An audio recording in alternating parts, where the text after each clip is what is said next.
ইসরায়েলের অতর্কিত হামলায় ইরানের সশস্ত্র বাহিনীর প্রধান মেজর জেনারেল মোহাম্মদ বাঘেরি, রেভলিউশনারি গার্ডের কমান্ডার হুসেইন সালামি সহ বেশ কয়েকজন শীর্ষ সামরিক কর্মকর্তা এবং অন্তত ৬ জন পরমাণু বিজ্ঞানী সহ বহু রাষ্ট্রীয় গুরুত্বপূর্ণ ব্যক্তি প্রাণ হারিয়েছেন। এর জবাবে ইরানের পাল্টা হামলাকে জোরালো সমর্থন দিলেন তুরস্কের প্রেসিডেন্ট রিসেপ তাইয়েপ এরদোগান। বুধবার ১৮ জুন বার্তা সংস্থা আনাতুলু এক প্রতিবেদনে এই তথ্য দিয়েছে। এরদোগান বলেছেন, ইসরায়েলের রাষ্ট্রীয় সন্ত্রাসবাদের বিরুদ্ধে ইরান বৈধ আত্মরক্ষার নিযুক্ত রয়েছে।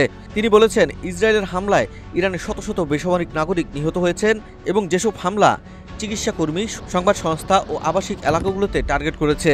এই হামলাগুলো সংঘটিত হয়েছে সেই সময় যখন ইরানি পারমাণবিক আলোচনা চলছিল।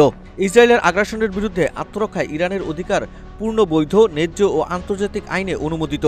উল্লেখ, ইসরায়েলের কঠোর সমালোচনা করেন তুর্কি প্রেসিডেন্ট। তিনি বলেন, ইসরায়েল যার পারমাণবিক অস্ত্র আছে এবং যে দেশটি কোনো আন্তর্জাতিক আইন মানে না, আলোচনা শেষ না হওয়ার জন্য অপেক্ষা না করে একটি সন্ত্রাসী কর্মকাণ্ড চালিয়েছে।